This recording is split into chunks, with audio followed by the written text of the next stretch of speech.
Peace, peace world. What is going on? Happy Friday. Welcome to another episode of Substantial Weekly. Of course, my name is Substantial. It's great to see everybody.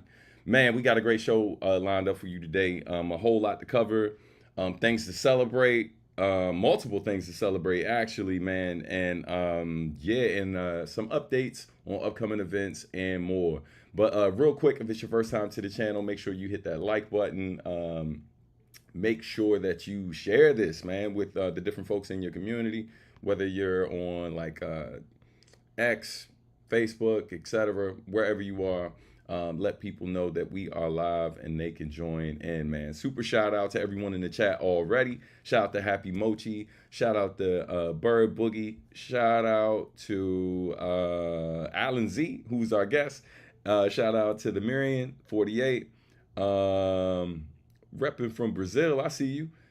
And who else we got up in here, man? We got Uncrowned Otaku. Peace. What's going on? Mr. Share, what's going on, my brother? Danique Events. Peace to you. Who else we got up in? Soul Tiger, what up?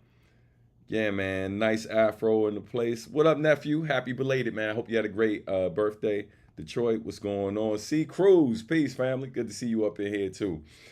Shout out to all the guests. We got a great show, as I mentioned, lined up. Make sure you hit like, subscribe to the channel if it's your first time, all that good stuff. Let me make sure this is ready to rock real quick before we bring our guest in, because I want to make sure we thank everybody. I know the screen look crazy. Stay with me. All right. First and foremost, thank you to everybody who's a supporter of the channel, whether you're on Patreon, YouTube, or Bandcamp. I appreciate all of y'all. Definitely got to update the joint. We've had some new people sign up. So next episode, I got y'all. And we'll go through and shout out all of our new members, all that good stuff. Remember, you can join the channel here on YouTube. Shout out to Happy Mochi for gifting 10 memberships last week. We appreciate you, sis. And man, shout out to everyone else who also signed up on Patreon. The video that we did as a bonus last week, which is like a 7-minute preview of the upcoming documentary, directed by Dimitri Max, is now live on Patreon, so you can watch it there. All right. Man, and let's go ahead and adjust me real quick so y'all can see this lineup. Man, next show that's officially announced, I should say, is happening on June 20th. You can catch me with Immortal Technique, Vel 9, Juggernaut War Party, and it's hosted by my brothers Tone Deaf, Packet Film, DJ Priority. It's happening in Brooklyn, New York. So please grab your tickets for that if you haven't already. If you need a link, I can drop that in there for you. I'll put a QR code up in a few minutes. So yeah, man. But let's get into things all the way and bring up our guest. Hold tight. All right. So, ladies and gentlemen, boys and girls, our guest, my brother Alan Z, an amazing MC. He's an actor. You might know him from, or you might have heard his music in TV shows like Warriors. You might have seen him in the new movie out right now called I Love Boosters. And man, you've definitely seen us do our thing at MomoCon if you were present for the last 2 years doing the Lo-Fi to Adult Swim concert. And or is it Adult Swim to Lo-Fi concert? I think. Hold on. He'll remind me when we get here. My age is showing. So anyway, I'm gonna bring my brother up, and I realized that there's some stuff I'm supposed to pull up in the background, but we're gonna bring him on the screen, and I'll take care of that in a second. All right. Hold on. 1 second, my brother. Peace. What's going on, Alan? What up, bro? Good to see you, man. Chilling, man. Likewise, man. Welcome to the show. Clap it up for Alan. Shout out to everyone in the chat. Yeah, man. Super happy to have you, bro. We have known each other for more than a few years now. Yeah. We met at MomoCon. What year was that? Do you remember? I think that was 2022. Got it. Yeah, man. So this is 4 years we've been rocking. And yeah, man, one of the things that jumped out to me about you was when we first started talking. I meet a lot of different people who are familiar with my music and my journey over the years, but a minority of those fans oftentimes most of the people are talking about the stuff I've done with Nujabes and then occasionally the games and different things. But you pointed out like a specific clique of folks that I was down with that don't always get mentioned or celebrated the way they should, and that was Q and Five music. So talk to me real quick about like how you discovered Q and Five, and maybe how that connects to your journey as an artist. Yeah, so I found out about Q15 through Tone Deaf, and I found out Mm, in a really weird way. So like I was always into battle rap as a kid, and so as you remembered, probably Jin was on 106 in Park, and so I was just like searching for random underground battles, and I found Tone Deaf versus Jin, and I was mm-hmm. like, oh, this guy's tone is nice, like he's you know what I mean. And so I found like Archetype, and then I found Extended Fam, which obviously you're on with Pack FM and Tone and Session. And then I started Mm-hmm. looking up your music from. It was just kind of like the trickle effect that started with Tone. And Right, I didn't even know you worked with Nujabes because I was more so like, oh yeah, these are the guys on Q15. right, right, And right. I was a cunning linguist, and so I think that kind of inspired my journey as an artist as well. Because like while my friends were more into like pop music and just more club music, I was like deep into like lyrical underground stuff that I think has influenced my pen like greatly. That's what's up, man. Yeah, and one of the things I've realized about you as well, man. When we were talking, something else we had in common was you being from the area. So talk about like growing up in the DMV and how you ended up in Atlanta. Yeah, so I mean, Tacoma Park was like a big part of my childhood, especially because it was like when I immigrated to the U.S. at like 6 years old. That was the first place I. So it's like my first Mm-hmm. exposure to like the U.S. You know what I mean?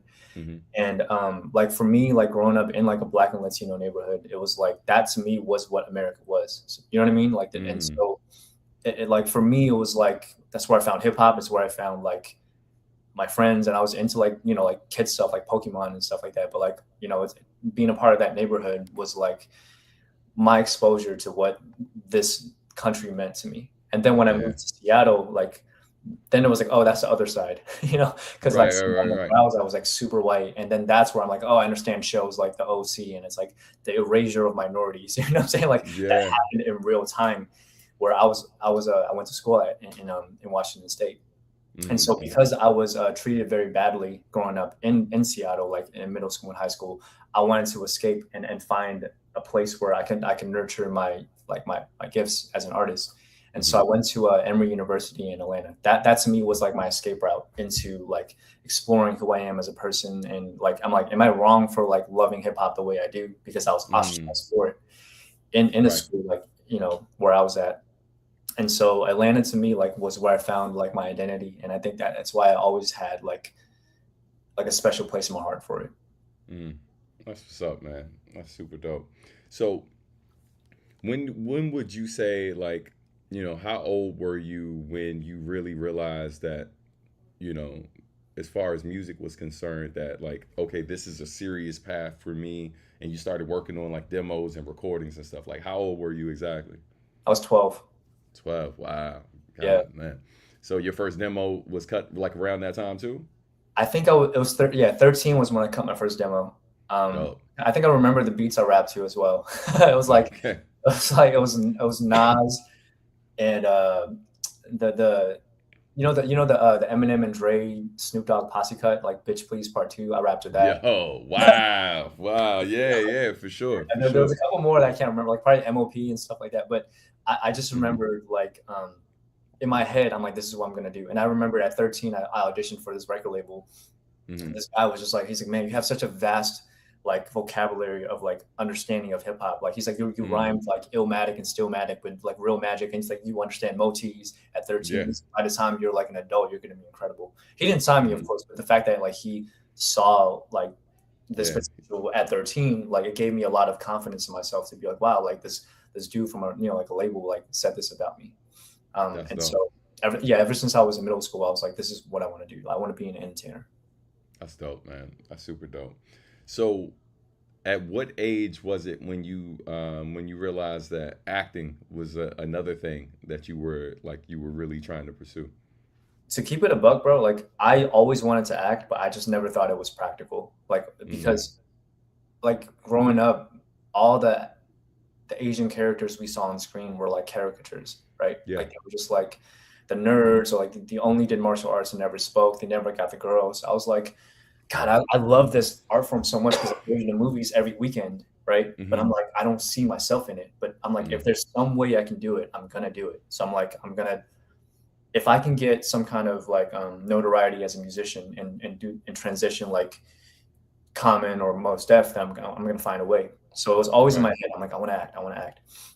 Yeah. And then I finally got the courage after Crazy Rich Asians dropped, and then I saw a Mm-hmm. shift in the industry. Like there were like now way more Asian actors in like just human roles, and I was like, you know what? I think this is like a sign that I need to just like follow my dreams, because I Mm-hmm. think I was doing music for so long and feeling unfulfilled because of like the traumas I've had in with like labels and stuff like that, and just like Mm-hmm. not feeling like I was um, reaching my full potential. I was like, I think there's something missing in my life, and acting helped fulfill that as like as an art form. That's what's up, man. Yeah, I definitely, obviously, like, we have, different backgrounds. But the thing that, like, I've seen for myself, even coming from like a different, a different place and different experience, is like exactly what you're talking about. As someone who was into like heavy into films and had a ridiculous collection of films, whether it was like art house stuff or like more mainstream stuff. I mean, you could count like on one hand, man, like the type of characters you would see who were Asian that, like, I mean, over a 20-year span of me watching movies, like where they were like fully realized, right, and Mhm. weren't just cliches. And it's like that's something I absolutely would see. And so it was almost like I had to watch films from Asia Mhm. even before they were like easier to get your hands on. I had to find those films just to see, you know, um, see folks in more traditional roles, just kind of just being regular, right? Being Right. a Yep. teacher, you know what I mean? And so, yeah, I can't. Well, I'm not gonna say I can't imagine completely because I definitely know what it's like to kind of see your people portrayed as caricatures. Right. But yeah, but even more so, it's like obviously, it's been a longer period of time. I would say for Asians, it made me think of the what's the actor Q Hu Kwan. Yeah. Um, Yeah. Yeah. yeah, yeah. And just like we would see him in these huge films as a kid, right? Like these two big roles he had as a kid, Right. and then limited stuff after that. Like he like virtually disappeared and kind of moved behind the camera. Hmm. Working on famously on X-Men, I think the first X-Men film behind the scenes. But it wasn't until like everything everywhere all at once. But he had to be like Which 50, bro. Imagine 20 years of being like, I was a somebody, and then yo, I can't imagine that, bro. it's And the thing crazy. is like he's not the only case. People, I mean, Hollywood like Mm-hmm. romanticized it, but like we look at like like the homie Dante Bosco, right? Like he was a Mm-hmm. child star on Hook as Rufio, Right. but and then they poised him to be that next like Leonardo DiCaprio, and it never happened because he's Asian. Yeah. Same thing happens to he's not a kid, but do you remember Mortal Kombat 19, the 95 version, like the Yeah. You talking about the guy who played the lead actor, right? Yep. So Mm-hmm. he like that was his first like Hollywood break, and that was like $1 billion industry, right? And Mm-hmm. they like and then after maybe like Surf Ninjas, what was it? One of those like Beverly Hills Ninja, one of those movies, like those campy movies. That was it for him, bro. And then Right. so I for me like early on was just like, man, this industry is so racist towards us, and yet I Mm. love cinema. So it's just like this weird like Right. masochistic relationship. And Right. so even as I'm journeying like on this journey of Hollywood, like I'm seeing all the like areas of like where I want to avoid and the things I want to be careful with. You know what I'm saying? In terms of like how I'm treated. But it's like sometimes passion will drive you into places where it's not so safe in terms of like your mental health. But it's like if you don't do it, then who will? Who will? And I think For that's sure. why I know I'm driven because it's such a hard industry, not just in acting, but in music. The arts, what we do is so difficult. You know, Right. but we have to love it to even want to do it. Yeah. For sure, man. So with us talking about film, we might as well jump into it, man. Congrats on your role in the film I Love Boosters, man, out now. Make sure y'all check it out if you haven't already. Congratulations. Thanks, man. Um, I had the pleasure of seeing the film in Atlanta with you, which was really, really dope. It would have been dope to see it, period, but actually being able to go to the theater with the homies and being there, like in the same space with you, seeing this huge, like this indie film that is still like big in a lot of ways, and I know it's a huge moment for you in your career. And so, first and foremost, congratulations, and second, like, what has this experience been like? How has it kind of changed your perspective on things, and what was it like working with the amazing cast and director? Yeah. That was like two, three questions. I'm trying to see where I can Sure. go first, and then okay. So I would say I'll start with the experience on set, and for me, like that was such a dream come true because, like, I think I started professionally acting around 2022 when I realized music wasn't fulfilling me as much as it Mm, should. Because I've been doing this since, like I said, since I was 12, and at some point it was like I gotta try something new if like I'm not popping off at like 10 plus years into this. And right. so coming into like getting booked and getting the role and getting like to talk to Boots Riley, like the director, before the movie was before I even got on like as the character, like Hmm. was I'm like, man, I'm such a big fan of Boots because of Sorry to Bother You, and he comes from the rap game, and it's like that kind of feeling of like, wow, like he picked me. Hmm. And then like the first day I got on set to do my costume fitting, like the first person I saw was Kiki Palmer, like walking past me. Hmm. I didn't know who I was yet, but I'm just like, wow, like I feel like I really like am at home. I'm like, this is Right. what I've been wanting since I was a kid, in terms of like that kind of like the presence of greatness where I wanted to surround myself in terms of like in the acting world. Right. And so yeah, being on set every day was such like it was such a dream come true, and I think every day was so fulfilling. You know what I mean? And then to answer your other question about like what was it? It was like the how does it so there was three questions. I think Yeah. I Yeah. answered Yeah. one. I Hmm. knew I was gonna forget. You said something about um being, oh, I guess how has it changed me? I honestly, bro, I feel like Yeah. if anything, it made me realize like something that Lionel Richie said, which is like you never Hmm. fully make it. There's always peaks and valleys. Yeah. So the peak for me was being in a movie with Kiki Palmer, Demi Moore, having scenes with these legends, right?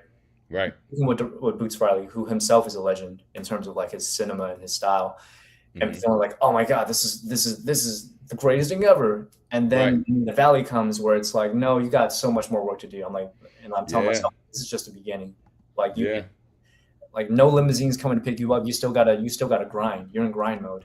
And Right. so it taught me, just to stay humble and stay grounded. You know what I mean? And to stay Yeah. in touch with their humanity. And I think for me, like it's like, okay, like I've hit these great moments of like mainstream accolades, but there's so much more for me to like accomplish. And I think also to center myself in the art, center myself in what matters to me. It's not the Right. clout, it's not the materialistic stuff. It's the projects and the passion for what I want to do that drives it. You know what I'm saying? And to Yeah. not lose myself in the illusion of like what this all means. Right. Right. One of the things that after seeing the film and stuff, and shout out to Arya, aka Happy Mochi, who was there with us, who's also in the chat now.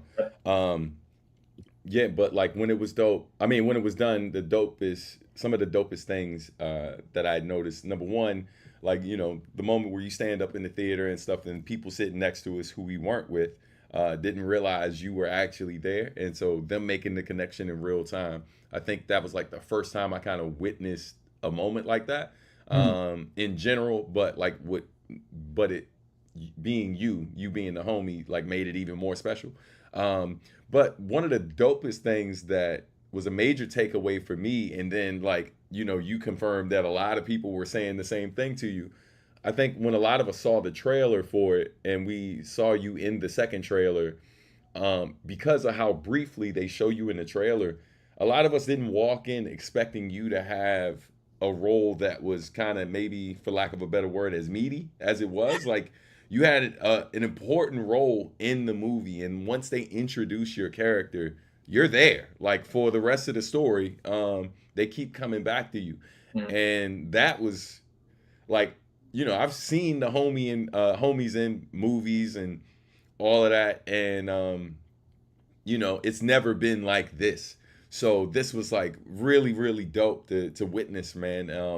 And so one, I guess what I want to get at is like, you know, when you saw like how much of a role like your character was going to have in the story, like how did that feel? You know what I mean? That it wasn't just this like this quick like fleeting moment in the movie, like it's an important part of the movie. Right. No, I felt great, man. I mean, honestly, when I got the audition, like I saw Boots Riley's name and I was like, dude, I would do this if he did a YouTube series. I don't care what it is. I just want to work with him. And then when he actually like when we talked on the phone, he's like, hey man, I think this is gonna be like this is like my best piece of work and da da da. Mm, It made me feel even more special to be attached to it, you know? And like yeah. you said, like I think people, especially like me coming in as like a very new actor, like in terms of the Hmm. mainstream eyes or whatever, like I didn't expect people to even take me seriously if I had said, "Hey, I have a really important part." There's like, "Sure, Alan." Yeah, you know what I'm saying? Like you had mentioned Right. your friend being like, "Hey, yo, I'm in this one scene. You can see my leg," and it's Yeah. like, so if you look really closely, that's also my arm. And so Right. I'm like, this is also something I actually learned through my therapist when I was kind of telling her how people were assuming that my part was very, very minute and Yeah. unimportant. She said, "You got to learn about like human behavior in terms of pattern Hmm. recognition. So if human beings, if people, most people are seeing you, Alan, as a touring musician, somebody who's deep in music and like, who's done some indie stuff, like short films here and there, they're not going to expect you to like have such an important role in such a movie like this. And so like, Hmm. if they see you here, there's no way they're going to just think you're going to have this outlier moment until they see it for themselves. And so I just kind of undersold it to everyone. I'm just like, yeah, I'm in this movie. And then when you see Hmm. it, you're just like, wow, this is not what I expected. And it was like you, Josh, and all these guys said the same thing to me like repeatedly that night. And I Yeah. just was laughing to myself because it's like, I guess it's better this way that like I surprised you Yes. guys than to oversell it and then you still don't believe me. You know what I'm saying? Right. Right. So, Right. like, Right. Right. I just let the work talk speak for itself. Nah, man. Yeah. It was dope. It was really dope. Specifically like just seeing how much of a significant part you played in the film. Real quick, we're gonna be sidetracked for a quick moment. I just want to shout Hey, out yo, my sis Steph, who always finds something questionable that I say. You know what I mean? More than any person I know, which is a great opportunity for me to say Happy Pride Month, right? Happy Pride Month. yep, Also, Happy Black Music Month. yep. Steph, I hate your guts, and I also love you. All right. Okay, back to being a grown up. See, there it is. There See, it is. bro, when you said media, I wanted to say pause, but I was like, you know what? I, Look, this is not the time and place. I'm just gonna let it slide. hey, bro.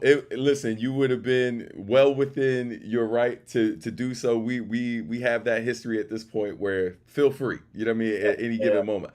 I knew Steph was in the chat, so someone was going to I was come like, for oh, me. yeah, And Steph pauses me more than anyone, which is hilarious because she's a member of the right. LGBTQ community. So, um, I also, man, I think one of the things I talked to you about, while I do love what Boots does, I do find that like sometimes certain things he does in film can be a bit jarring, especially like for someone like me who I kind of like the layers and I like the subtlety sometimes, right? Like Mhm. where something they're hinting towards something and I can kind of figure it out for myself. And he does that, but he also kind of like does these things sometimes that are like what the yo like Mhm. what is going on, which kind of can be off-putting, but it's it has layers as well. And if you can stick with it, right, and that's key.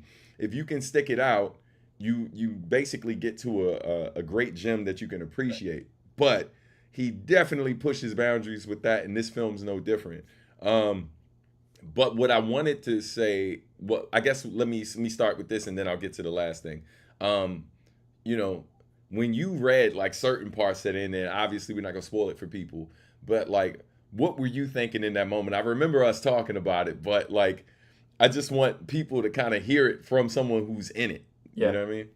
I'm not gonna lie, dude. When I read the full script, I'm like, okay, there's like 30% of it I don't understand, but Mm. Right, but right, right. like, um, I think that the beauty of like someone like a Boots is, in defense of his work, is like his movies are something you got to watch more than once. So like Yeah. like dude, I've seen it 5 times at this point because I've been to like multiple premieres. I went to see it with you guys. I went to see it with my friends, and Mm-hmm. every time I watch it, it's almost like um, I'm looking at little things I missed like Mm-hmm. every single time. Even Right. last time, it's just like I think that's the beauty of his work, is like there's so many different layers that it's almost impossible to catch everything at once. And Yeah. so you said it could be jarring at first, but when you watch it a second time, like, oh, I get it because I missed this key element, Right. and that's why this leads to this, right? Right. And so it's kind of like, bro, it's like a very good like 16. Sometimes like Mm-hmm. you're like a casual listener could listen to it and be like, yo, there's so much that went over my head. But then you listen a second time and you're like, oh, I caught that metaphor. Right. Right. Right. That's kind of And how I liken his form of writing. right. And that's a great way to put it, considering the fact that like we know he comes from a hip hop background. He's a rapper, right? So Right. like that makes a ton of sense. And all of us have heard of artists where like they are dropping like it's a fire verse, and then Mm-hmm. they say something that's just wow, like whoa, okay, where did Mm-hmm. that come from? And then they just kind of get back into it, and you see how it connects in the grand scheme of things. Mm-hmm. But it is off-putting, you know what I mean, for the moment. um but I would say even with that, I think what I love most about the film, and obviously I can't say too much because I don't want to give away too much for the people who plan to see it. But there's another storyline in it.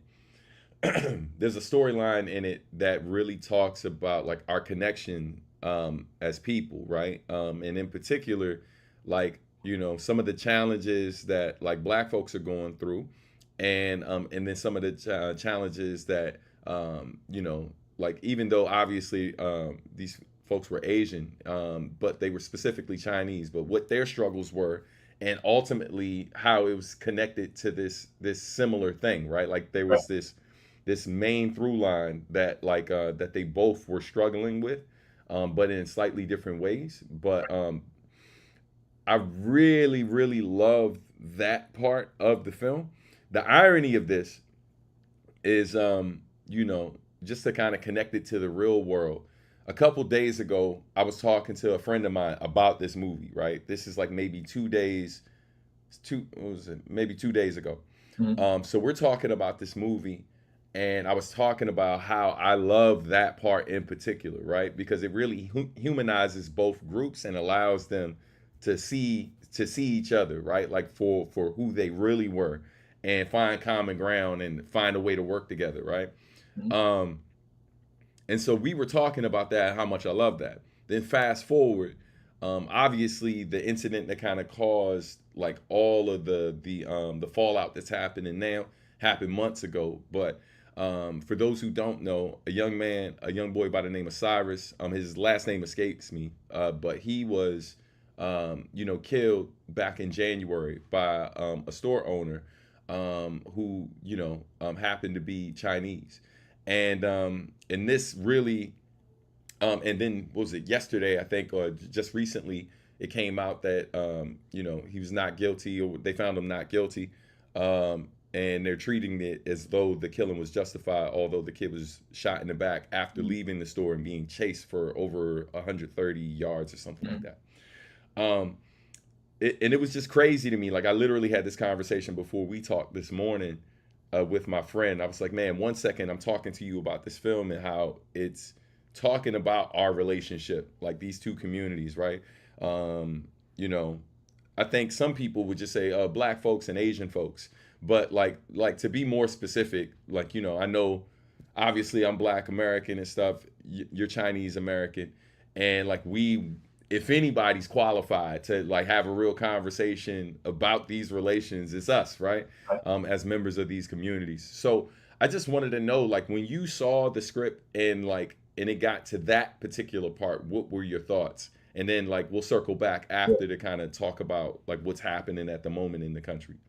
Well, I mean, I feel like I've always been like an advocate for like Black and Asian solidarity. So for me, it wasn't Mm-hmm. like a new novel concept. It was more so like this kind of aligns with my philosophy as a person, you know. Mm-hmm. And I think like you know, I mean, it's hard to talk about without like people have seen the movie, so like I don't want to spoil it. But there's like key Sure. moments where like you see like Kiki, like you know, so me and Kiki Palmer like have like a bunch of scenes together, and there's this one scene where like she gets assistance from like some of the factory workers, and then she's like actually super grateful, and she's realizing it's a bigger picture Mm-hmm. of like it's not just her. This is like a whole global class solidarity thing that needs to happen for Mm-hmm. change. So um I think like when I read the script, I felt like it really aligned with like even just my ideas of like, you know, how we can move as people, you know. Right. Yeah. No, for sure, man. For sure. And so, you know, like I mentioned what's been going on with the case and stuff, and I know we had talked about it before, and I was just asking you like your thoughts on it. And I know that you like maybe aren't as familiar with all of the details of it. But like just from what you do know, like if you wouldn't mind just sharing your thoughts, and I'll definitely like kind of add on a bit more and stuff, just kind of giving some final thoughts on that before we jump on to the next thing, you know. Yeah, no, I think it's super fucked up. I think that like it almost felt like the not guilty charge was to create like Mm-hmm. outrage. It was almost like it was they knew by doing this would actually like hurt and anger people. And Mm-hmm. Mm-hmm. I feel like I think like okay, so the a lot of the rhetoric now, like as you mentioned, is like because this happened, it's now like F all Asian people, right? And so I feel Mm-hmm. like that the thing that happens like when these kind of cases is like people never take it for just like face value or like an isolated incident. It's always like when one minority does something, the entire race gets demonized, and it happens to Black people when one person is a perpetrator. And so I think like that's also like the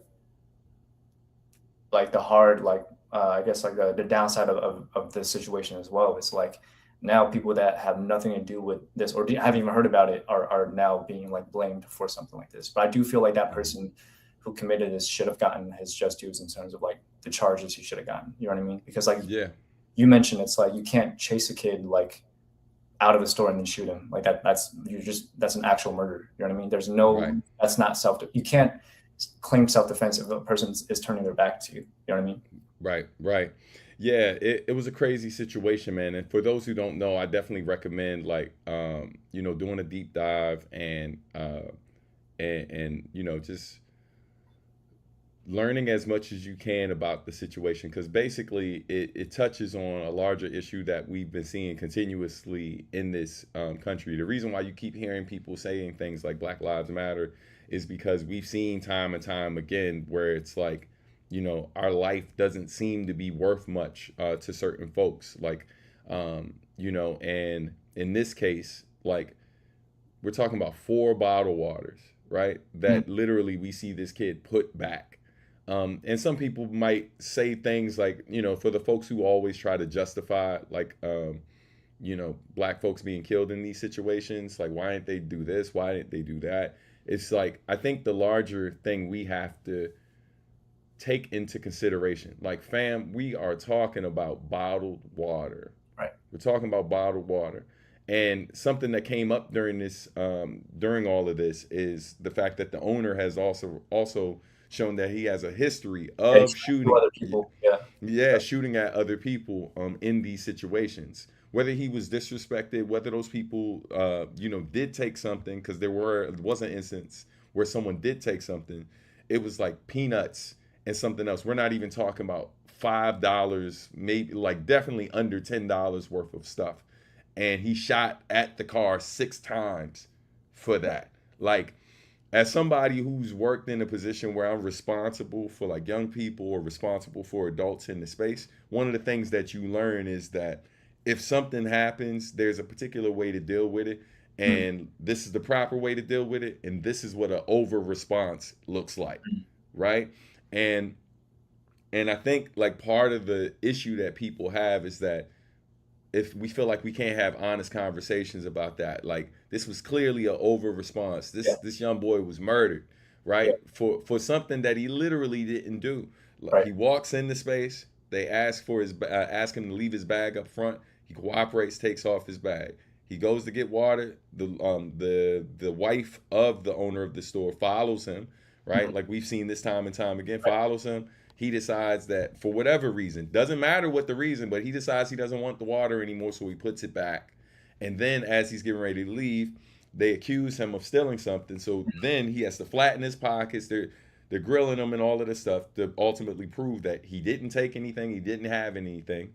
Right. And so, and then the chase starts after he walks out, which ultimately leads to his death. And during the trial, the son says that he had a gun. They show this picture of the boy that was posted to social media, showing that he did, showing that him posing with a gun, and they try to use that as justification as well in a country that is perfectly fine with you owning guns or Right. having a gun, even if he is underage and stuff like that. We see people take their underage children to go shoot all the time. Right. You know what I mean? And so regardless of that information that they clearly brought up in the trial and to try to justify like what happened to the young man, it's Mhm. important to also point out that they intentionally threw out all of the guy's past history of like gun violence towards people who were at his store and Mhm. shooting in two different situations. So it's just it's unfortunate, man. It's unfortunate. But I think the larger thing I wanted to get at, and part of the reason why I didn't want to shy away from this today, Yeah. is because we've had a lot of conversations, and most recently we've had some conversations about like what our experiences are, right? Me as a black man, you as an Asian man in this Right. country, Right. and I think it's important for all of us to like stay focused in these moments, right? Mhm. It's easy to do exactly what you said, which is kind of turn this into like, nah, we're not rocking with any Asian people. Mhm. We got problems with all of them. They don't do this for us. We're always doing this for them. We're Mhm. turning it into all of these different things. But ultimately, like we got to stay focused. Yeah. Like we this particular issue, right? Let's deal with this issue, right? Let's make sure that business doesn't get supported because we got a problem with what he did. And Right. it's important that any business that we have a problem with that's in any of our communities, like if you don't feel respected when you go in these places, yo, you got the right to spend your money anywhere you For want sure. and it doesn't have to be there. But I guess the last thing I will say to everybody is, man, like the last thing that's going to help any of us, any of our communities, is taking on the traits of our oppressors. Yeah. So just be mindful of that. Like making sweeping statements about whole groups of people.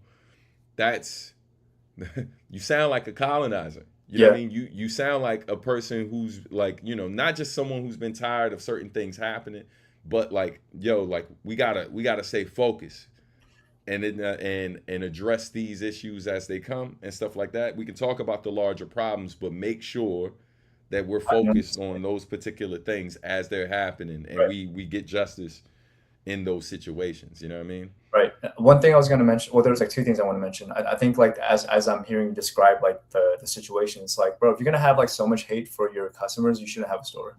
There Like you go. There you there's no go. reason, like just the fact that you started with racial profiling and then escalated it yourself, it's like you clearly have a lot of hate in yourself, like inside of you, that shouldn't qualify you to become like a store owner. You know what I'm saying? Because the whole purpose of Right. having a store is to service your community. If Right. you do want to do that, then you should not be like eligible.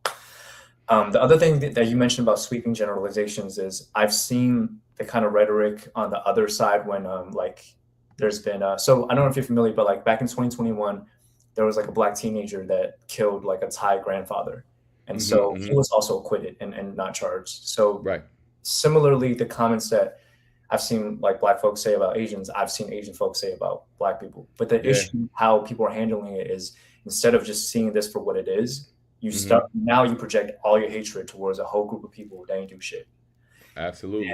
Like you said, because of our lack of communication, like overall as people, Mm-hmm. we just kind of like dehumanize the other.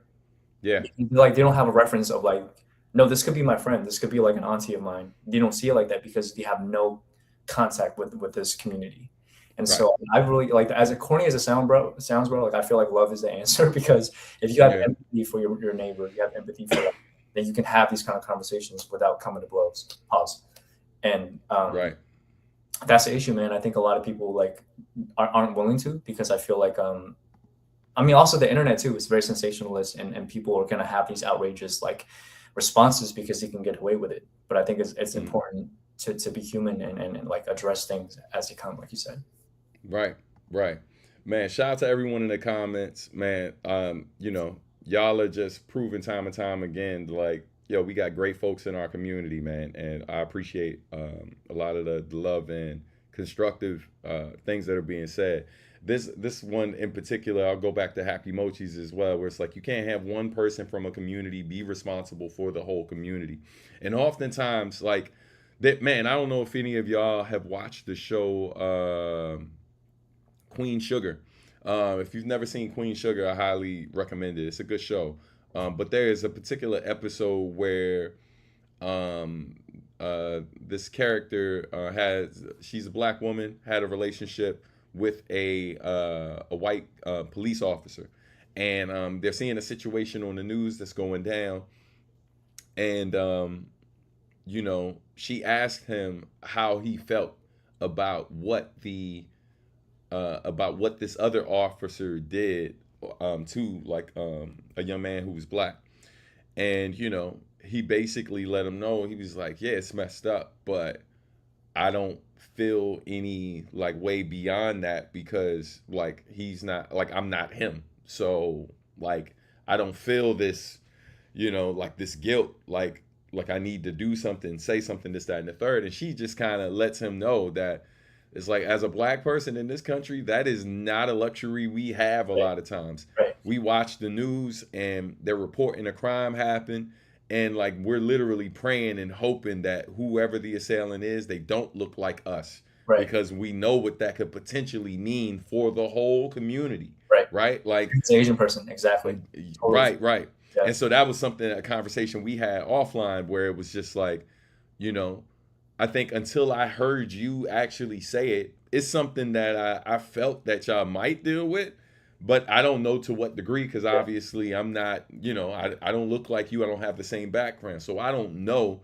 And it wasn't until you said it where it's like, damn, that's something we have in common that I think a lot of folks in this country don't always realize about our different groups, Yeah. you know? Sure. Yeah. Another thing, coalition isn't pretending we've never had tension. Coalition is choosing honesty, repair, and shared action anyway. 1,000%. Hmm. Yeah.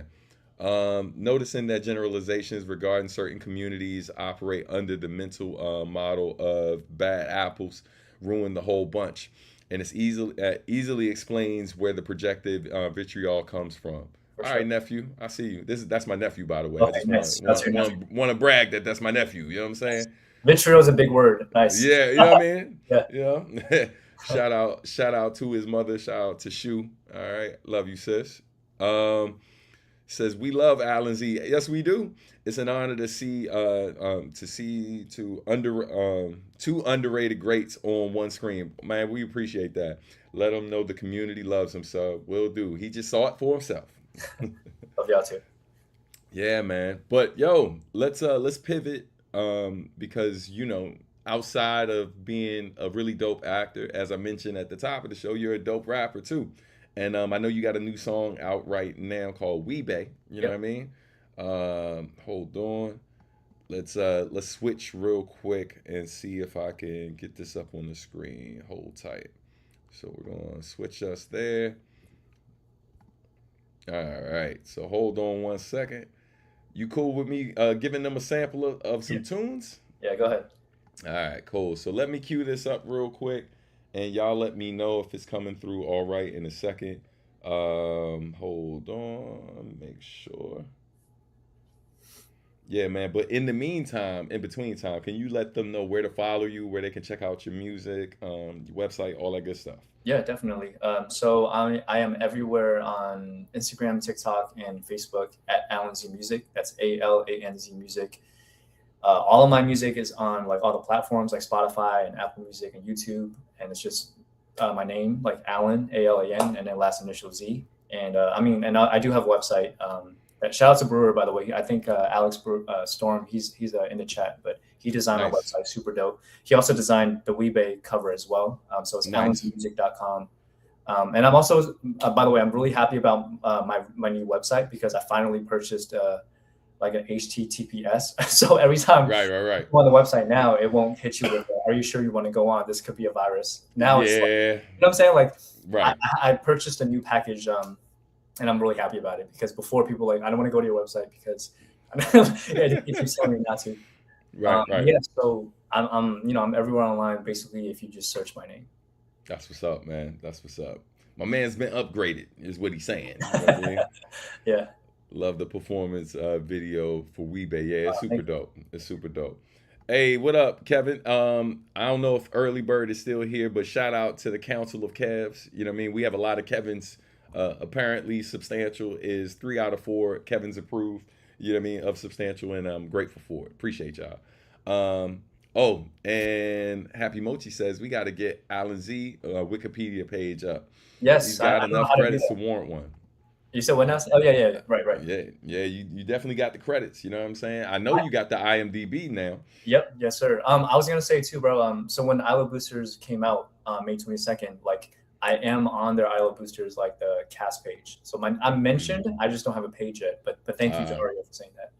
That's what's baby up. Steps, baby steps. Yeah, listen, you know what I mean? We gonna keep on pushing forward. So I'm gonna play the new joint right now. Let everybody hear the new single, Weebay, which is fire. Hey man, my man Alan got bars, y'all. So y'all pay attention. All right, here we go. And y'all let me know if it's coming through.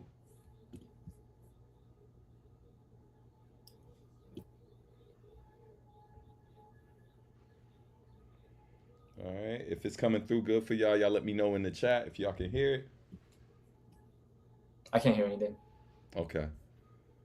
All right. Yes, and please like and subscribe, all that good stuff. But yeah, give me thumbs up in the chat. I know that I can't hear it unless I switch over to my board. So all right, they said nothing yet. All right, good to know. Thank you. Let me see what I can do to fix that. All right, hold on.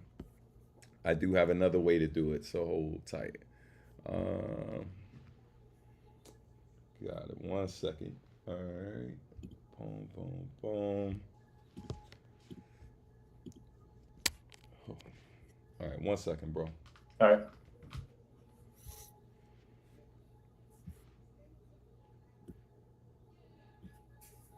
All right. So let me know. All right. I know what I'm gonna do. We're gonna change the approach. My bad. 1 second. If you need me to mute my audio, I can do that too. If there's. Nah, you should be good. I got a little cheat code for how we can make it work. Boom, boom. Yeah, because sometimes the Bluetooth to trying to bring that in, it does a little, just likes making my life difficult. It like making me look bad in front of company, and I don't appreciate that. You know what I mean? Hold up. Got it. All right. So let's bring this in. So I'm gonna remove this one and bring in the next. All right, cool. Let me know once it pops up on the screen for y'all. Boom, boom. All right, cool. We're gonna go like this. Was trying to avoid doing it this way, but we gotta do it however we see fit. However we do it, yeah. You know what I mean? Yep. Here we go. All right, so once again, here is the new joint from Alan Z called Weebay. Y'all let me know if the sound's coming through for y'all.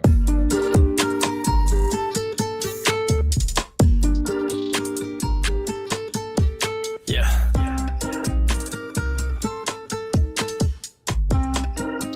Ay, let me cook. Feeling like you were down, it's swimming on me, they can't leave me alone. Everything I'm on is timeless, on the aging, where let's me along. I'm in her city, she's sliding on me, or she got class like it's A1. And I keep blowing that naughty look looking surprising. Getting the legendary dog, give me a take. She want me to keep it humble, no comprende. Haters wanna see me fumble when we can place. But ain't no way I'ma tumble like the Kimbe. Student of the game, pain is my sensei. From a minister to a poet like Lorenz Tate. Guess I'm full of surprise, my pension when I pull a surprise. Like that damn come for Ken's sake. Since 8, had ability to resonate, connect with the world. And 8 would know what to do. And I won't stop till I'm doing numbers like Kaiser not. Cause I'm in a global pursuit. Party like a rock star, totally dude. Hating motivated me, I owe it to you. You don't wanna go band for band, Duran Duran from Pearl Jam to bowling for soup. Been had it locked with the key like chord progressions. When they say it's like I struck a chord progressing. Once I listed the device come from all directions. Trying to pull me like a medieval torture weapon. What it look like listening to y'all projecting. To every comment section I'm Armageddon. Talk that shh now like raw collection. How you gon' kick it when I martial off in second? And I'm feeling like you are down. It's swimming on me, they can't leave me alone. Everything I'm on is timeless, on the aging, well it's me alone. I'm in her city, she's sliding on me, she got class like Itaewon. And I keep blowing that mighty, looking surprising, getting day we beyond. Girl, need you to understand me. If you and me, it's on. Ain't no stopping, kid, no plan B. Better leave me alone. If you hear us, she riding, trying to get rubbed, I'm getting my DJ on. And I keep blowing her mind, she looking surprising, getting her we beyond. In the A, I'm an innovator, makes sense what they imitate, huh? I'm a style originator, while you still playing like a real game, you're an emulator. Funny how you acting top dog like you live in major, but this underdog intimidate ya. Dinner plate, you can tell that I ate like the first Kobe jersey, yeah, I've been a Laker, yeah. When I was down, had no friend or favor, hence my independent nature. Hard times made it hard to breathe, no ventilator, with no one to ventilator. So I set fire to pen and paper, my mind's an incinerator. Chess at 4D, I'm a threat to many players, forced to be reckoned with like Princess Leia. It's in my jeans, I was made for the belt. Pretty boy champ like I'm made with a felt. Was a misfit in school, never saved by the bell. They wouldn't help like a tiger stayed in myself. Fresh Prince made away with the will. Magic on the mic, Channing Tatum my pill. Gave it with the cards, I play when I'm dealt. Like woo, I'm about to make a name for myself here. Feeling like you were down, it's swimming on me, they can't leave me alone. Everything I'm on is timeless, on the aging, well it's me alone. I'm in her city, she's sliding on me, she got class like Itaewon. And I keep blowing that mighty, looking surprising, getting day we beyond. Girl, need you to understand me. If you and me, it's on. Ain't no stopping, kid, no plan B. Better leave me alone. If you hear us, she riding, trying to get rubbed, I'm getting my DJ on. And I keep blowing her mind, she looking surprising, getting her we beyond. This is culturally inappropriate. Ballerinas. Yo, that it's funny. The timing of that was actually know. pretty dope. I was gonna say, bro, like, if you were a DJ, that would have been a great drop. right. Yeah, man. No, thank you, man. And also thank you to everyone in the chat. Like, I was reading it as we were listening and stuff, and like that yeah, it was a Deadpool reference. Like the you know the whole Channing Tatum Magic Mike name for myself. Yeah, it was all elongated metaphor series. Yep. Right. Delivered on that one. This is a banger. That's what's up. Yeah, man. Alan be spitting, man. Listen, hey, listen, we've had a lot of different folks on the show over the years, and I think we can all agree that when I said, when I do my playlist and my recommendations and I be like, hey, hashtag my friends are dope, can we all agree that the streak is still being maintained? Like Alan is amongst this list of peers that I have, man, that this just like there's a certain caliber of bars, and like, man, like I think I've done a good job of just making sure that I'm spending time with people who actually care about what they're writing and putting in the world, man. So you definitely, like, since I've known you and the stuff you've sent, like I can hear it in the delivery and like the different patterns you're doing, the punchlines, like all of those different things, man. Like Stan's friends are dope. You know what I'm saying? Yeah. You know what I'm saying? Also, shout out to your friend Steph too. She said she thought I had a similar timbre to Tone Deaf. That was a nice yes. Hell of a compliment. You know what I mean? Mm-hmm. Yeah, man. But yo, dude, man, I appreciate you, bro, for stopping by today, man. It's like, what you got going on next? What's next in the world of Alan Z? So I'm working on finishing my next solo album, and Weebay is going to be on it, as well as a couple other songs that I've released so far. And this one's going to be like my most personal work. So like a lot of the songs I actually wrote while I was in therapy. So I'm covering a lot of like mental health type records, like, you know, dealing what I've dealt with, like my childhood. And I'm also working on a joint album with DJ Rentmatic from the Beat Junkies. And so that's going to be like a 100% boom bap project that he's producing, like the whole thing. And we got features from Razkaz, J Live, and Superstition on that. That's dope. That's dope. Yeah, man. And someone just asked this. Shout out to Juan. Haven't seen you up in here in a minute, fam. Good to see you. Wants to know what happened with the Porcelain short film. So after we did Porcelain, like I decided I wanted to take a different approach to the storyline. And so now I'm looking to turn it into like a feature film. And so that's why like it went from just like a short idea to now like I want to expand the universe of it. So that's dope. Yeah. That's dope. And for those who don't know, we were talking about Tone Deaf before. Yeah, man, one of the things that Alan and I talked about after we met was how he had this concept for a film that was inspired like by a Tone Deaf song, Porcelain, which is an amazing song you should check out if you haven't already. All right. It says, please tell me that he's on Bandcamp. I'd love the support. Oh, thank you, man. Thank you. So are you on Bandcamp? I barely use it, but I'm gonna start throwing more stuff on it for if people want to support, you know. Yeah, for sure, man. Definitely, this community over here knows that's probably one of the best places to support artists. You know what I mean? So super definitely make that happen because folks over here will definitely show love. And speaking of showing love, man, shout out to Happy Mochi for gifting 5 memberships. We appreciate you, sis.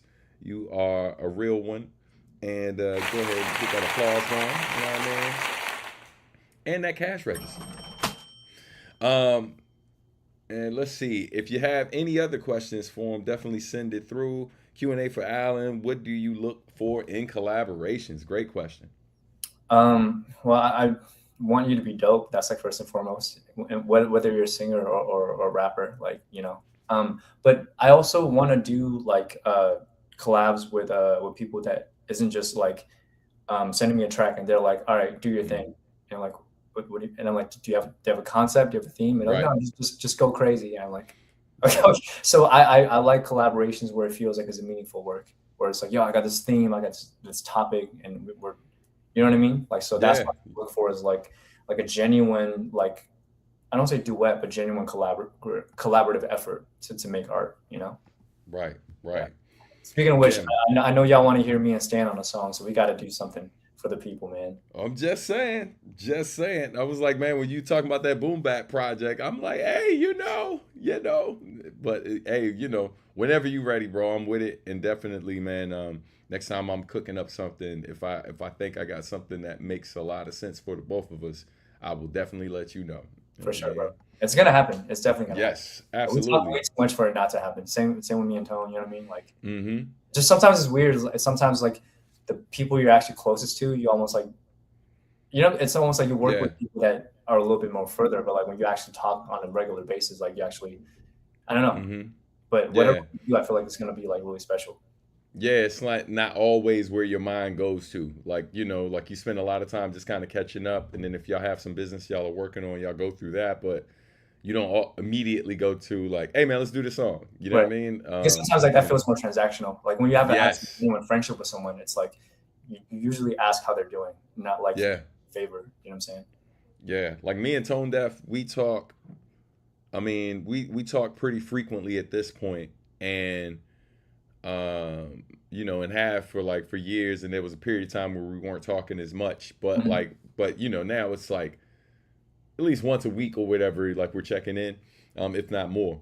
And so, bro, like the song that we just did for his Patreon is like the first song that we've done together.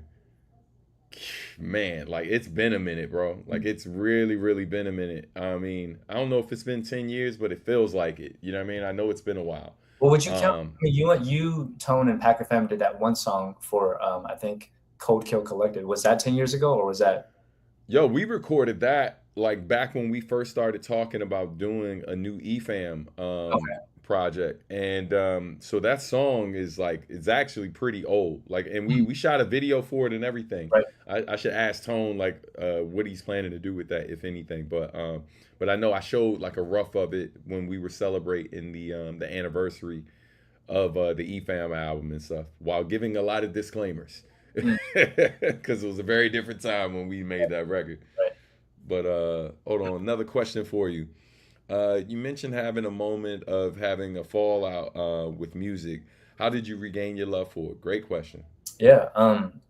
Honestly, like when I became an actor and took that seriously, that actually regained my love for music, because I think it took the pressure off of seeing music as like my only means to like, I guess like of self-worth. And so my relationship with music now is much more about like, I really care about this art. Everything I do is not for like clout or whatever. Like this is, if I'm writing something or if I'm performing, like I'm giving it my all, because now I'm using it as a different vehicle, you know. Now it's like, this is how you get to know me as a person. This is how you get to know my quirks, my love for nerdy wordplay and like, you know, hooks and like cadences. And so I think having a different medium to express myself brought me back into my first love, which was music. Definitely, man. Definitely. Man, I appreciate you so much for making time for us today, bro. You know what I mean? Don't want to hold you up forever. I know I'm getting ready to do these other updates and stuff, but man, thank you so much, man. Congrats on all the dope things that you're doing, and you know, continued blessings to you, bro. You know. Yeah, thank you, man. Yeah, man. Thank you for having me, bro. Huh? Thank you for having me, bro. Of course, bro. Anytime, man. You're always welcome. If you got something that you know you want to share with the people, you always, you know, got a place to do it over here. So just let me know. All right. But everybody, once again, man, thank you to Alan Z for coming through. Make sure y'all follow him on all social media. I'll be sure to add, and feel free, Alan, if you want to drop a link in the chat that everyone can go to like all your different sites from there, you know. Okay, will do. All right. All Much right, love, my bro. brother. All right, same to you, man. Take care, bro. All right. Peace. All right. Yo, once again, man, shout out to the brother Alan Z for stopping by today. It's definitely great having him here, man. Clap it up for my bro. But yeah, man, we got a lot of other updates. If we have a lot of other updates to get into, so let's jump into that real quick. So yeah, man, speaking of dope friends, just a friendly reminder that Javier Stark's new project, The Boy Savior, is out right now. Feel free to stream it on all platforms. Yeah, absolutely. Thanks to Alan for visiting. But this right here, bro, Macherio, fellow peeps, what's going on? Peace. What up, Josh? Good to see you, man. Just a reminder too to anyone who donates to the channel today. Anytime I have a guest, I split those funds with the guest. But speaking of guests, before we dive all the way into it, I'm about to send this message real quick so someone can stop by here so we can clap it up for her. Hold on.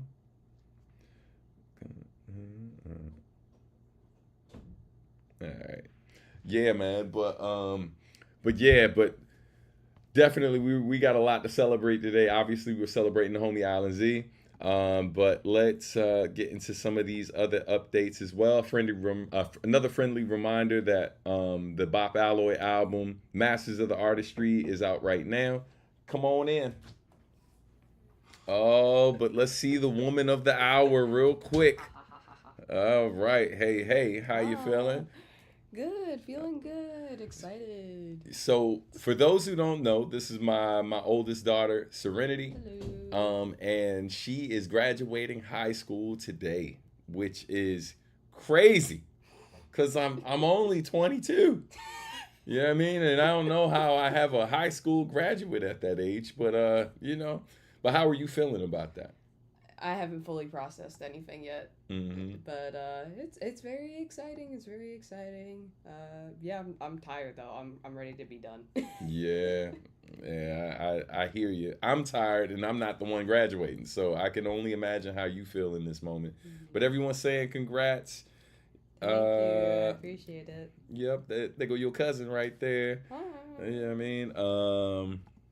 Happy Mochi says congrats. Steph says congrats. Atlantic said congrats. Joshua McGee as well. Yeah, man, everybody showing love. So you want to tell them what's next for you? Where are you going to school? Yeah, so the college that I'm going to is Temple University, Japan. So for the next 4 years, I'm going to be having school in Japan. So that's going to be very, very exciting. That's amazing. Yes. That's amazing. Shout out to Mr. Shear, whose son also graduated on Tuesday. That's what's up, man. Yeah, yeah. But and did you say what you were going to be focusing on? What your major's Yeah, gonna be? my major is going to be art, and it looks like the school might do like concentration in graphic design. So if that works out, yeah, I'm gonna be a graphic designer just like you, Dad. I want to be like you. Oh, man. So then you have to do it all over again for Destiny. I know, man. Listen, It's gonna be all gray. that's crazy. It's gonna be all gray. Oh, let's see how your Japanese is. Can you see what it is? I recognize the symbols, but I don't know what that means. Come on, you're slipping. I know some of the symbols as well. Yeah. What's it? That's told right there. Last one I think is I don't know what. Is that ne? That's ne. That might be congratulations in Japanese. So. Okay. Yeah, Ah, man. so We are. It means. I knew it. Which means congratulations. Hey, good job. Look at you. Yeah, All I was right. like, I've seen it before. I was like, oh my. Oh wow. Hey, yo. Oh my God. Wow. Thank you so you. much. Wow. Thank you so much. Really appreciate that, sis. Thank you. You have to do Shows that. that Thank it's you. Duolingo work. Right. I have almost an 1,000-day streak. Yes.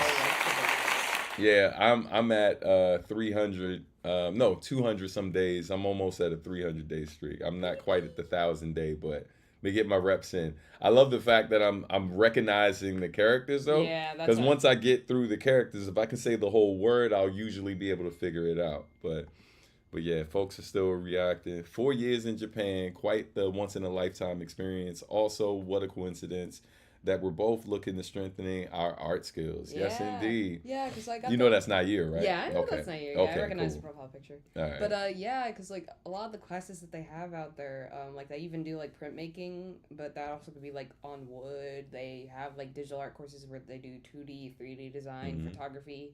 So and they also have at their main campus in Tokyo, they actually have a gallery on the main floor. So that it's all like very exciting and stuff. So yeah. Yeah. That's what's up. Yeah. Definitely, man. No, but just wanted to, let them show you some love and let you know how proud of you I am. You know what I'm saying? I ain't gonna say too much now because I ain't trying to ugly cry on this joint. We don't need snot bubbles and all that on camera. I'm just so proud. You know what I'm saying? Yeah, because he graduates tonight and stuff. So, It's so late. Appreciate you, kiddo. Thank you for popping in. I will be out there in a bit because we got like 30 minutes left. All right. Bye-bye. Yeah. Thank you again. We clap it up one more time for Serenity. Jenny. Yeah, man. So dope. Oh my God, I'm getting old.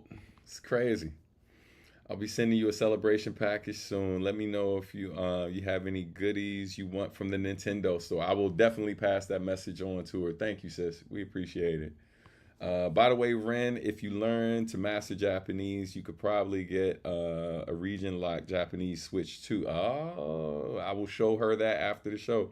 I hear it's cheaper than the U.S. version. That's dope. That's good to know. Perhaps you'll commission Serenity to do future Bop Alloy cover. Anything's possible. You know what I mean? Bare minimum. I mean, she's about to help us with the next Sketchpads, flyers and stuff for Otakon that we're doing. So, but yeah, man. So let's get into these other announcements. Good work too, Stan. You raised a good one. Thank you, sis, man. I can't take all the credit. Shout out to my amazing wife. Yeah, man. I got a great family, and I'm eternally grateful. And shout out to those of you, all of my extended fam in the comments and stuff. Those of you I know personally, and those of you supported in different ways over the years. Definitely appreciate all of y'all. I don't take it for granted that this life that I built for myself and stuff, that blessed enough to have dope people around me, and also dope people who support and believe in what I do, which allows me to provide for my children, my wife, and all of that. So man, I thank y'all for real. Thank you.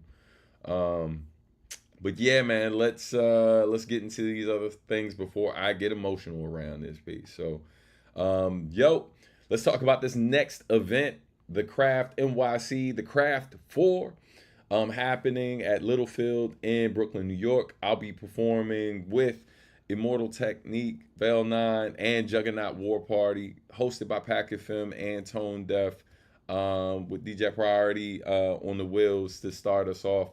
For those of you who have not copped your tickets yet, you can do so by scanning that QR code at the top of your screen, on top left-hand corner. Go ahead and scan that, and you can cop your tickets. Definitely, man, like, I know a lot of people got to figure out if they're going to be able to make it first before they cop, but if you're pretty sure you're going to be there, cop sooner than later, man. Let the people know that you're planning to be out there with us, having a great time. Definitely looking forward to it. For those who don't know, I will be rocking with my band, the Sons Hughes. We just had our first rehearsal of many over the next few weeks as we tighten things up for this show, and it's going to be a great show. It's going to be a good time, you know.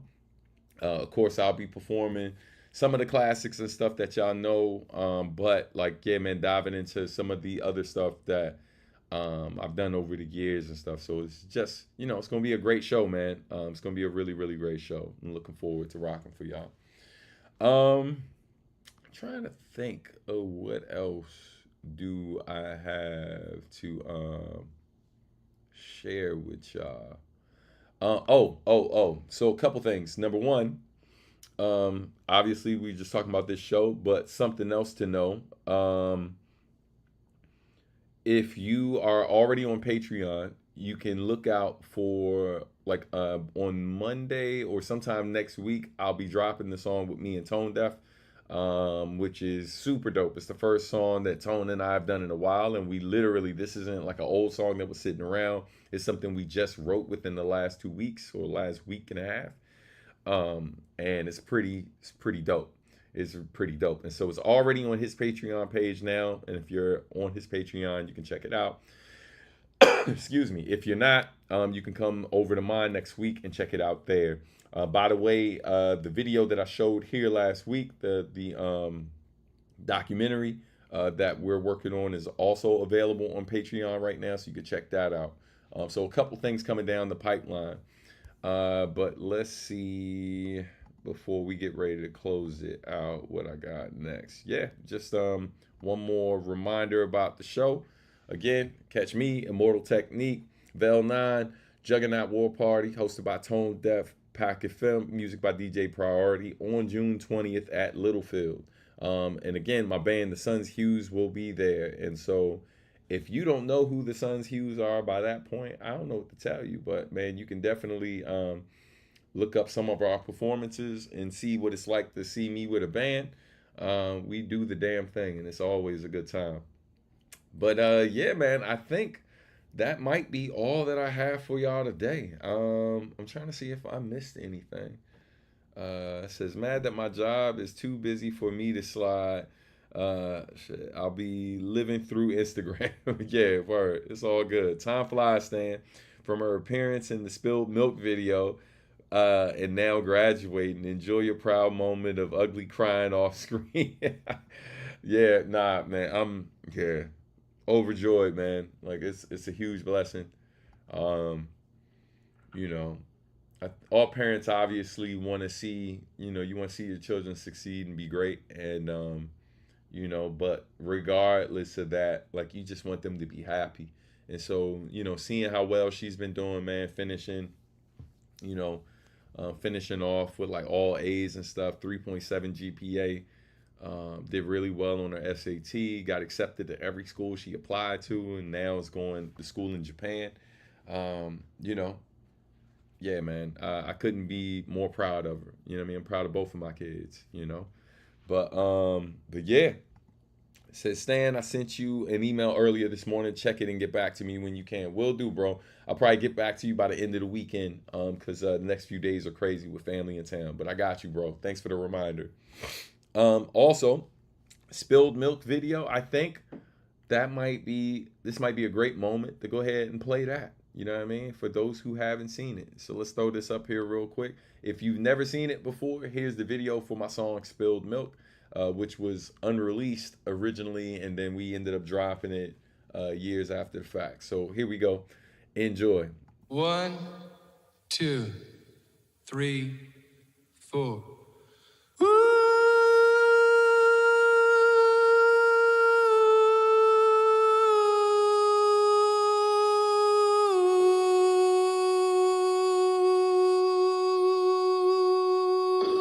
Do it again. Yeah. 1, 2, 3, 4. Come on. Come on. Come on. Come on. Come on.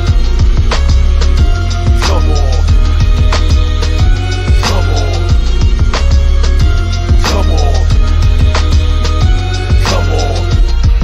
Yo, man, it's hard when you see more bills than checks. That's why I push your ex people wheels, no flex. While I write day and night just to deal with stress. Walk these DMV streets like I'm still the best. Even though I got an overdrawn account waiting on collab money. Frontin' ass promoters refusing to ask for me. State trooper tailing me, creeping and back up me. Traffic violation, they calling the cavalry. Shit ain't adding up and you don't need a math degree.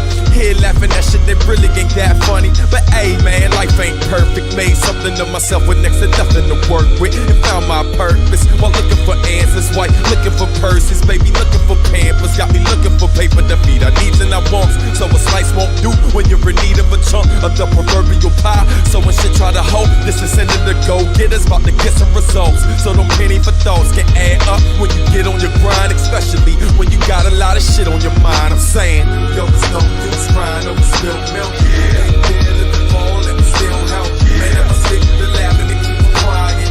Never stick to living instead of dying. No time for quitting, I keep climbing. My darkest hour, I keep shining. And when sunset, we keep rising. Myself up, shaking off and keep grinding. Till I take these goals and make diamonds.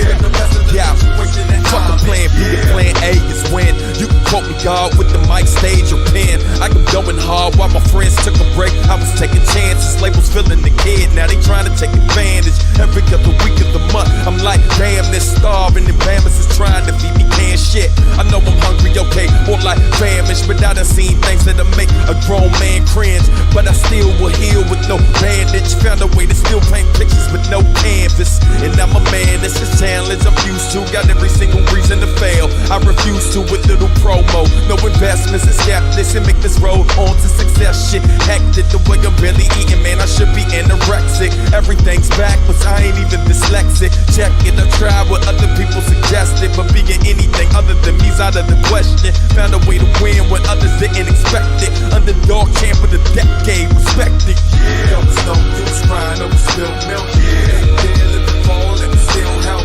Man, never stick to laughing and keep crying. Never stick to living instead of dying. No time for quitting, I keep climbing.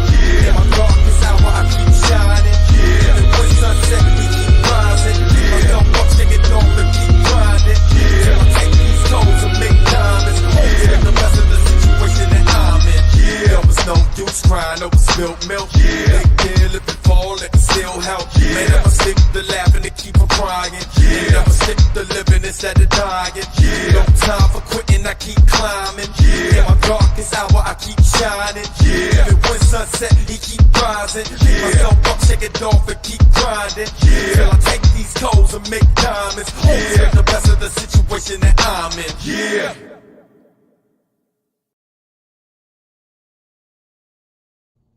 Man, listen.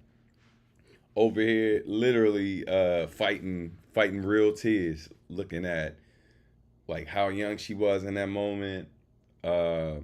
Also, like, I think one of the things that I don't know if I've ever talked about this, man, like with that video, right? Like why that video was done in the house like that, and you know, with the song being called Spilled Milk. I don't think I've ever explained that. So like, you know, us leaving Baltimore like was And so shout out to Steph. Steph was like saying like the legendary Catonsville house. So that was our house in West Baltimore.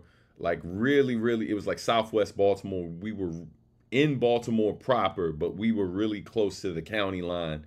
And on the other side of that line is Catonsville. So like to be clear, like I was in Baltimore City, but like but where we lived was very close to Catonsville. But yeah, man. It's a thing that was cool to watch. Anyway, I gotta see you. I gotta go see you, everyone. Peace, fam. All right, boy. Fire. Appreciate you. Yeah, man. But just some context for that music video. You know, part of the reason why the imagery, right, was kind of like so sparse and like, you know, the house was like empty, and you know the stuff was overgrown, because at that point we had moved out of the house. And so, you know, so when I talk about like, you know, not crying over spilled milk and like the different challenges that come with it, like at that moment the challenge we were dealing with is that we moved somewhere so we could put like Serenity in a better school without having to pay for a better school. So we moved to a different place. That's when we ended up moving to Northern Virginia, in Fairfax, in in the area where Rochelle, my wife, grew up. And so we knew we wanted to put her in a better school, because we were literally looking at you know, private schools at that point, because, you know, I was already working in the school system, and literally I was working at alternative program in Baltimore, where a lot of students who were being kicked out of their schools, where, you know, they were being sent to me at this alternative program.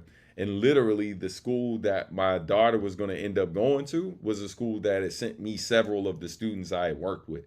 And so I knew what the reputation of the school was. I knew that, like, even though we were the type of parents there were going to be certain challenges there, that no matter how much my daughter followed the rules, no matter how much we poured into her, there were going to be certain experiences that she was just not going to be able to avoid, and we were only going to be able to protect her from so much. And so, you know, and so that's a hard decision to make as a parent, especially as one who's proud of being like, I'm proud of being from Maryland. I'm proud of being from PG. I'm proud of the role that Baltimore has played in my upbringing and stuff, where my father's side of the family is from, where I spent a lot of my time growing up. But I also knew that, like, you know, I knew with some of the difficulties that my mom experienced, like raising me in the places that she raised me in. And I knew I didn't want that, like, for my child. I knew I didn't want that for my wife. So that was a hard decision we had to make. But also what was hard about that process was like, yo, we couldn't give away our house. Like, we were trying to sell our house like months. And we kept having to drop the price. And we were just unsuccessful. We were not able to give that house away. It was a beautiful house.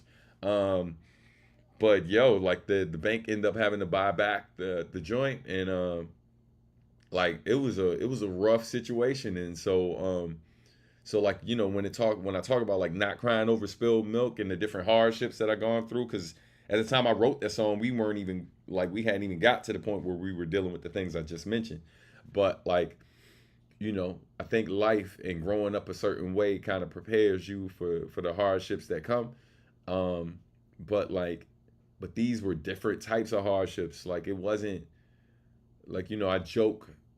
Yesterday I was on a call with Millen. I had a meeting with Millen and one of his homies, and we were talking about, like, they were asking me how I was doing, and I was letting them know. I was like, yeah, man, going through some challenging stuff behind the scenes right now, but in the grand scheme of things, like, I'm very clear that these challenges I'm experiencing, although they are difficult and they can be stressful at times, compared to what other people in the world are experiencing, like I don't feel like, you know, I need to complain about it. You know what I mean? Because these are the challenges I'm facing are based on decisions I've made, and this is the path I got to go to improve our quality of life. And so these hardships are by design. Like, these are choices I made, and this is just the path we got to go through to get to a better place. And so that's a different type of struggle. And I'm lucky to have those challenges, right? Like, you know, I bust my ass, I work really hard to get to that place, but like, I'm very clear that this is different than like, you know, than your mom being robbed in front of your building and like, and coming in the house and acting like nothing happened and waiting to tell you the next morning so you don't rush out the house and do something stupid. Like, that's a different type, that's a real experience for me, but that's a different kind of challenge. Like, those were things like we didn't choose, you know what I mean? Like, living in a neighborhood that was so rough that literally when we wanted to have food delivered, we had to meet the person at the entrance of our neighborhood because they wouldn't even drive in our neighborhood. Like, that's a different type of experience, you know what I mean? And yo, I can get far more graphic and like, and tell you like far worse things than those things. Like, but that's just kind of letting you know the type of environment I grew up in. You know, so I'm very clear on, you know, like when I call these things spilled milk and stuff, like, yo, I know it could always be worse. I'm very clear that it could always be worse. So I'm grateful. But yo, man, thank y'all for watching. Shout out to everybody. Had to make that same tough decision with my kids. Yeah, man. Shout out to all the parents. I know you know. Literally took a peek into one of your crossroads. That's amazing. Thanks for that, GOAT. Appreciate it, man. Appreciate it. But yo, I'm out of here, man. I got family in town and stuff who I wanna see if they haven't left already. But yo, man, love y'all. Appreciate y'all. Hope y'all had an amazing time today. Shout out to Alan Z, my guest, for coming through, and shout out to all of y'all for sticking around, man. And I hope y'all had a lot of fun with us today. All right, y'all have a great one. I'll see you next week, and you know what time it is. It's time for my youngest daughter's favorite part of the show. Let's go ahead and cue that up. And by the way, last chance, if you hadn't done it already, make sure you cop your ticket for our upcoming show in Brooklyn, New York at the at Littlefield. So scan that QR code so you can join us there. And I'll see you soon. Talk to you sooner. Y'all have a good one. And who made it to the end? You made it to the end. Peace, y'all. Who made it to the end? Who made it to the end? You made it to the end. Who made it to the end? Who made it to the end? You made it to the end. Yo, yo, yo, yo, yo, yo, yo, yo, yo, yo, yo, yo, yo, yo, yo, yo, yo, yo. Who made it to the end? You made it to the end. Who made it to the end? You made it to the end. Who made it to the end? You made it to the end. Yo, yo, yo, yo, yo, yo, yo, yo, yo. Subscribe, like, do whatever you like. Stay subscribed, like, do whatever you like. That's right.